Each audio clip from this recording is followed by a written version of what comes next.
So PCIe 1 slot. இந்த slot நம்மளால நம்ம graphics card slotக்கு பக்கத்திலே பார்க்க முடியும். சின்னதா இருக்கும் பார்க்கிறதுக்கு கொஞ்சம் mini graphics card slot மாதிரி இருக்கும். ஆனா mostly நம்ம யாருமே இந்த slot யூஸ் பண்றதே இல்ல.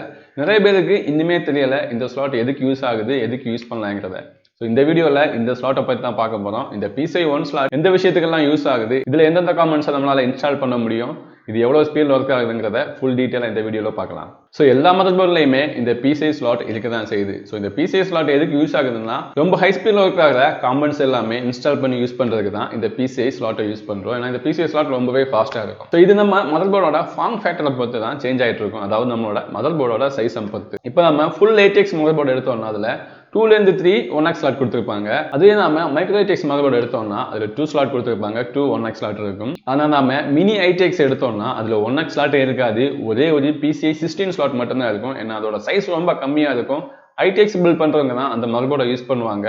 ஸோ எக்ஸ்ட்ரா ஸ்பேஸ் இல்லாதனால அதில் கொடுத்துருக்க மாட்டாங்க. ஸோ நம்ம மதர்போர்டோட ஃபார்ம் ஃபேக்டரை பொறுத்து தான் எந்த அளவுக்கு PCIe slot அதில் கொடுத்துருப்பாங்கன்னு தெரியும். ஸோ இங்கே நம்ம PCIe 1 slot பற்றி மட்டும் பார்க்கலாம். 16 slot 8 slot பற்றி எல்லாம் அப்புறமா இன்னொரு வீடியோவில் பார்க்கலாம். ஸோ இங்கே PCIe slotோட ஸ்பீடை முடிவு பண்ணுறது ரெண்டு விஷயம் தான். ஒன்று PCIe லேன்ஸ். அதிகமான லேன்ஸ் இருந்தால் அதிகமான டேட்டாவை நம்மளால ட்ரான்ஸ்ஃபர் பண்ண முடியும். இப்போ எக்ஸாம்பிளுக்கு 1x slotல ஒரு லேன் தான் இருக்கும், 4x slotல 4 லேன்ஸ் இருக்கும், 8x slotல 8 லேன்ஸ் இருக்கும், 16x slotல 16 லேன்ஸ் இருக்கும். அப்புறமா ரெண்டாவது விஷயமா என்ன முடிவு பண்ணுவோம்னா அதோட ஜென்ரேஷன் தான். எக்ஸாம்பிளுக்கு நாம இப்போ PCIe Gen 3ன்னு சொல்லுவோம், PCIe Gen 4ன்னு சொல்லுவோம். ஸோ அதுதான் PCIe ஜென்ரேஷன்ஸ். ஜென்ரேஷன் அதிகமாக PCIe Genோட ஸ்பீடுமே அதிகமாக இருக்கும். நான் எக்ஸாம்பிளுக்கு இங்கே ஒரு ஃபோட்டோ காட்டுறேன் பாருங்க. இங்கே பார்த்தோம்னா ஜென்ரேஷன் அதிகமாக ஸ்பீடுமே டபுள் ஆகிட்டு இருக்கு. எக்ஸாம்பிளுக்கு நீங்க PCIe 1 ஸ்லாட்டே பாருங்க, அதில் வெர்ஷன் 1ல 0.250 MB தான் அதில் ட்ரான்ஸ்ஃபர் பண்ண முடியும். அதே PCIe Gen 4 வெர்ஷன்ல அந்த 1x ஸ்லாட்டால 1.9 GB டேட்டாவை ட்ரான்ஸ்ஃபர் பண்ண முடியும். ஸோ இந்த மாதிரி தான் ஜென்ரேஷன் போக போக அந்த ஸ்லாட்டோட ஸ்பீடுமே அதிகமாயிட்டு இருக்கும்.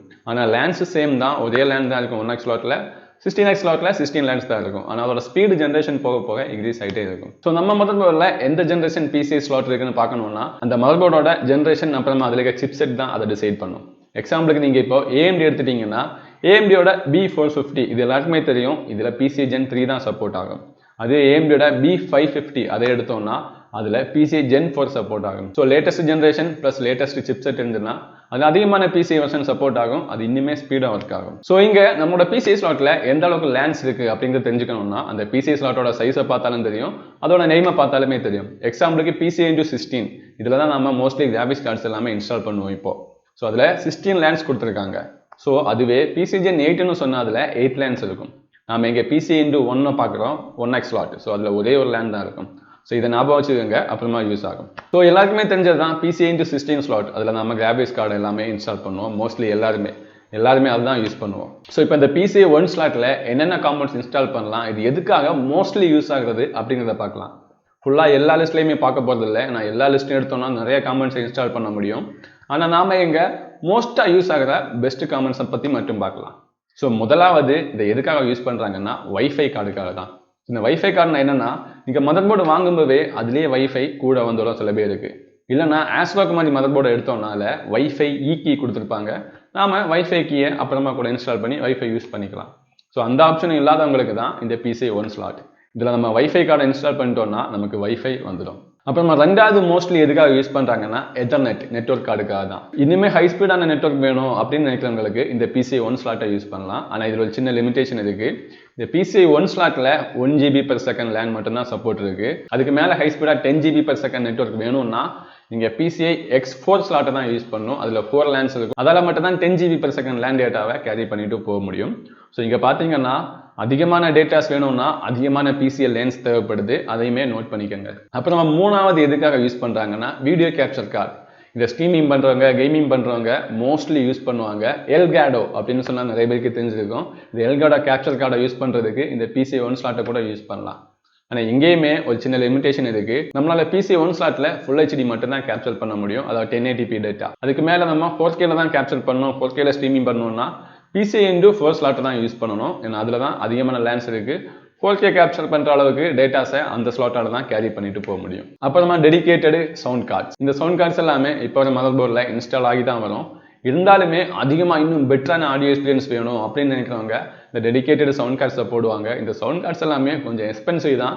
ஆடியோ லவர்ஸ் மட்டும் தான் மோஸ்ட்லி யூஸ் பண்ணுவாங்க. இல்லைனா ஸ்டுடியோவில் ஒர்க் பண்ணுறவங்க இந்த சவுண்ட் கார்ட்ஸ் எல்லாம் யூஸ் பண்ணுவாங்க. இந்த சவுண்ட் கார்ட்ஸுக்கு அதிகமான டேட்டாஸ் தேவைப்படாது. நமக்கு 1x ஸ்லாட் இருந்தாலே போதும், அதிலே இந்த சவுண்ட் கார்ட்ஸ் நம்மளால யூஸ் பண்ண முடியும். அப்புறமா 5வது விஷயமா டிவி டியூனர்ஸ். இதை நானுமே பர்சனலாக யூஸ் பண்ணியிருக்கேன். என்னோட பக்கத்து வீட்டில் ஒரு அண்ணா கம்ப்யூட்டரில் யூஸ் பண்ணிட்டு இருந்தாரு. நம்ம கேபிள் டிவியை அப்படியே நம்மளோட பிசியில் கனெக்ட் பண்ண முடியும். இந்த டிவி டியூனரை நம்மளோட பிசி 1x ஸ்லாட்ல இன்ஸ்டால் பண்ணிட்டோம்னா நம்ம டிவிக்கு வர கேபிளை டேரக்டாக அதிலே கனெக்ட் பண்ண முடியும். ரிமோட் கூட யூஸ் பண்ணலாம். ரிமோட் வழியாக சேனல் மாற்றுறது எல்லா கண்ட்ரோல்ஸுமே அந்த பிசி ஸ்லாட்லேயே இருக்கும். ஸோ மோஸ்ட்லி இதை இப்போ யாருமே யூஸ் பண்ணுறதில்ல, ஏன்னா இன்டர்நெட் வந்துடுச்சு. ஆனால் ஓல்டு நேரமே எல்லாம் நிறைய பேர் யூஸ் பண்ணிட்டு இருந்தாங்க. டிவி டியூனரை போட்டு கேபிளை டேரக்டாக கம்ப்யூட்டரில் கூட கனெக்ட் பண்ணி யூஸ் பண்ணிட்டு இருந்தாங்க. அப்புறமா 6வது விஷயமா SATA எக்ஸ்பென்ஷன். அதாவது இனிமே நிறைய ஸ்டோரேஜ் வேணும்னு நினைக்கிறவங்க இதை யூஸ் பண்ணுவாங்க. சில பேர் பர்சனல் கம்ப்யூட்டரை அப்படியே சர்வராக கன்வெர்ட் பண்ணுறதுக்காக இந்த SATA எக்ஸ்பென்ஷன் கார்டை யூஸ் பண்ணுவாங்க. இதை யூஸ் பண்ணுறதுனால மினிமமாக நம்மளால அட்லீஸ்ட் 4 எக்ஸ்ட்ரா SATA கேபிள்ஸாவது யூஸ் பண்ண முடியும். ஸோ இந்த யூஸுமே இப்போ கொஞ்சம் கொஞ்சமாக கம்மியாயிட்டு தான் வருது. என்ன பர்சனல் கம்ப்யூட்டரை நிறைய பேர் இப்போ சர்வராக யூஸ் பண்ணுறதில்ல, சர்வருக்குன்னு செப்பரேட்டாகவே பிசி வாங்கி தான் யூஸ் பண்ணுறாங்க. அப்புறமா USB எக்ஸ்பென்ஷன். இதுலேயுமே நேம்லேயே இருக்கும், உங்களுக்கே புரிஞ்சிருக்கும். அடிஷனலாக USB போர்ட் தேவைப்படுறவங்க இதை யூஸ் பண்ணுவாங்க. ஆனால் அதுக்கு மட்டும் கிடையாது, இதிலே நமக்கு டைப் சி கூட யூஸ் பண்ண முடியும். டைப் சி வேணும்னு நினைக்கிறவங்க கூட இந்த 1x ஸ்லாட்டை யூஸ் பண்ணி டைப் சி அப்புறமா ஒரு ஃபாஸ்டான USB போர்ட் வேணும் அப்படின்னு நினைக்கிறவங்க கூட இந்த கார்டை யூஸ் பண்ணுறாங்க. இந்த கார்டு இப்போ நிறைய பேர் யூஸ் பண்ணிட்டு தான் இருக்காங்க.